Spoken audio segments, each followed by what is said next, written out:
बिस्मिल्लाहिर्रहमानिर्रहीम अस्सलाम वालेकुम रहमतुल्लाह। नेशनल असेंबली के अंदर जिस तरीके से इस्तीफ़ों की बारिश हुई है उसके बाद अब काबीना के अंदर भी जो कैबिनेट है पाकिस्तान मुस्लिम लीग नून की जो इस टाइम कैबिनेट है जिसके अंदर तमाम के तमाम वज़ीर पार्टियों से मुख्तलिफ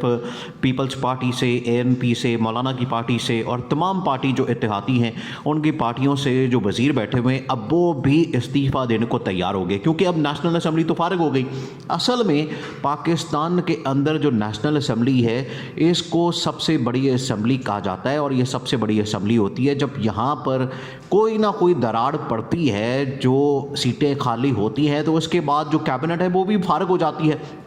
और अब कैबिनेट के अंदर तमाम के तमाम जो वज़ीर हैं उनको अंदाज़ा हो गया, हालांकि वज़ीरों की इन्होंने पूरी फ़ौज भर्ती की हुई है, तकरीबन कोई 75 के करीब इन्होंने वज़ीर रखे हुए, अब सब वो भागने हैं और कुछ तो भागने के लिए तैयार हो गए और उसमें MKM के वज़ीर हैं। देखिए अब आपने मामला समझना है, ये सूरत हाल इस टाइम जो डेवलप हुई बड़ी इंटरेस्टिंग सूरत हाल अब डेवलप हो गई है।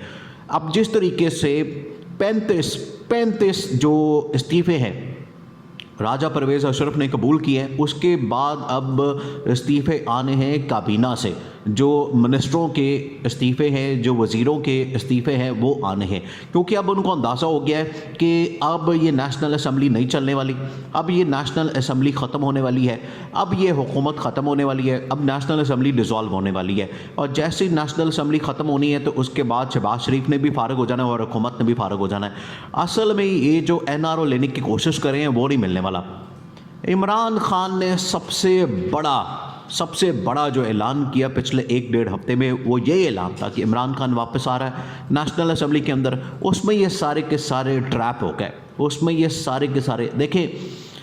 अब जिस तरीके से शहबाज शरीफ, जिस तरीके से नवाज़ शरीफ ये फंसते चले जा रहे हैं और इनके ख़िलाफ़ केसेस जो हैं वो बड़े स्ट्रॉन्ग होते जा रहे हैं। पाकिस्तान के अंदर इस टाइम शहबाज शरीफ की जो पॉपुलैरिटी है वो ज़ीरो हो गई। ये विलन बना हुआ है, जो किसी ज़माने में शहबाज शरीफ पंजाब की जब हुकूमत होती थी ये हीरो हुआ करता था और कहता था कि मैं कभी सड़कें बना दूंगा, कभी पुल बना दूंगा,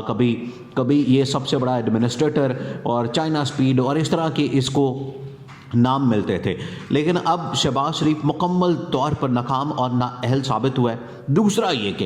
दूसरा जो सबसे अहम मामला है वो है नवाज़ शरीफ का। एतजाज़ अहसन ने बड़ी अहम तरीन गुफ्तगू की है, प्रेस कॉन्फ्रेंस की है और उस प्रेस कॉन्फ्रेंस के अंदर जिस तरीके से एतजाज़ अहसन ने बताया कि नवाज़ शरीफ असल में फंस चुका है। नवाज़ शरीफ और मरियम नवाज़ दोनों जो नून लीग की पार्टी को लीड करते हैं वो बुरी तरह से फंस चुके हैं, क्योंकि जो तस्नीम हैदर ने इंकशाफात किए, एक तो अरशद शरीफ से मुतल्लिक और दूसरा इमरान खान से मुतल्लिक। अरशद शरीफ के ऊपर असल में एतजाज़ ऐसा ने ये कहा है कि जो कॉन्स्पिरेसी और जो प्लानिंग का इल्ज़ाम लगाया है तस्नीम हैदर ने नवाज़ शरीफ के ऊपर वो बड़ा ख़तरनाक है, वो बड़ा खौफनाक है और ये साबित करता है कि कॉन्स्पिरेसी वहाँ पर बनी है। अगर ये नवाज़ शरीफ और मरियम नवाज़ हद तक की इज़्ज़त में नहीं जाते इसके ख़िलाफ़ तस्नीम हैदर के, तो इसका मतलब है कि अब लंदन पुलिस तो ज़रूर इसके ऊपर एक्शन लेके इनको पकड़ेगी और इनको अरेस्ट करेगी, इनसे तहकीकात करेगी, इनसे तफ्तीश करेगी और ये भागने की वहाँ से कोशिश करेंगे। दूसरा ये यहाँ पाकिस्तान के अंदर अब उसको डील नहीं मिल रही नवाज़ शरीफ को, पाकिस्तान के अंदर अब वो लैंड कर नहीं पा रहा, वापस आ नहीं पा रहा, क्योंकि अगर पाकिस्तान के अंदर आता है तो डील नहीं हुई, NRO नहीं मिला, पैकेज पूरी डील वो नहीं, सब कुछ हुआ। इस वजह से नवाज़ शरीफ जैसे ही पाकिस्तान आएगा तो यहाँ पर उसको गिरफ़्तार कर लिया जाना है, यहाँ पर उसको अरेस्ट कर लिया जाना है। अब इस वजह से भी परेशान है कि जाए तो जाए कहाँ। लंदन के अंदर भी अब कॉन्स्पिरेसी वाला, साजिश वाला मामला खुल गया और पाकिस्तान के अंदर जो केसेस हैं वो ऑलरेडी चल रहे हैं, उनके ऊपर NRO नहीं मिला, अब इस वजह से ये फंसे हुए हैं। तीसरा ये कि अब नेशनल असेंबली के अंदर 35 सीटें खाली हो गई, नेशनल असेंबली भी फारिग हो गई और अब इत्तेहादी इनसे अलग हो रहे हैं। देखिए इत्तेहादियों को तोड़ने के लिए असल में क्या प्लान चल रहा है, ये इमरान खान पैरेलल जहाँ पर ये चाल चल रहे हैं, नेशनल असेंबली, कौमी असेंबली और उसके बाद 2 जो असेंबली हैं पंजाब की और KP, इनको तोड़ने की और इनके अंदर जिस तरीके से इमरान खान अपनी सियासी चालें चल रहा है, बिल्कुल पैरेलल इमरान खान ने एक कमेटी बनाई हुई है जो कि फवाद चौधरी की है, शाह महमूद कुरैशी, उसके अंदर असद उमर, असद कैसर, परवेज़ खटक, ये टॉप की लीडरशिप है जो कि इत्तेहादियों के साथ असल में मामलात को तय कर रही है। ये बड़ी अंदर की खबर है ये बड़ा अहम तरीन मामला है और बड़ी बड़ी अहम इंफॉर्मेशन है कि इमरान खान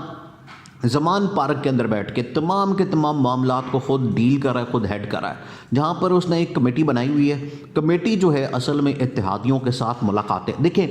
इस टाइम इस्टेब्लिशमेंट सबसे ज़्यादा एक्टिव है पाकिस्तान के अंदर, और इत्तेहादियों के साथ जो भी मामलात हो रहे हैं उसमें डायरेक्टली इस्टेब्लिशमेंट इनको डील करी। अब MQM वाला जो मामला है, MQM वाला मामला रातों रात अचानक से एक प्लेटफॉर्म के ऊपर आ गए, एक पार्टी के ऊपर आके और एक झंडे के नीचे आने का जो इनकी इतनी लंबी प्रेस कॉन्फ्रेंस हुई, घंटा 1.5 घंटे की प्रेस कॉन्फ्रेंस, वो लाइव दिखाई गई। लाइव दिखाने का मकसद और उनको इकट्ठा करने का मकसद ये है कि कराची के अंदर पीपल्स पार्टी को और PTI को माइनस किया जाए और इनको दोबारा से इस्तेमाल किया जाए। जो MQM है, MQM देखें, MQM की पाकिस्तान की तारीख रही है कि पार्टियाँ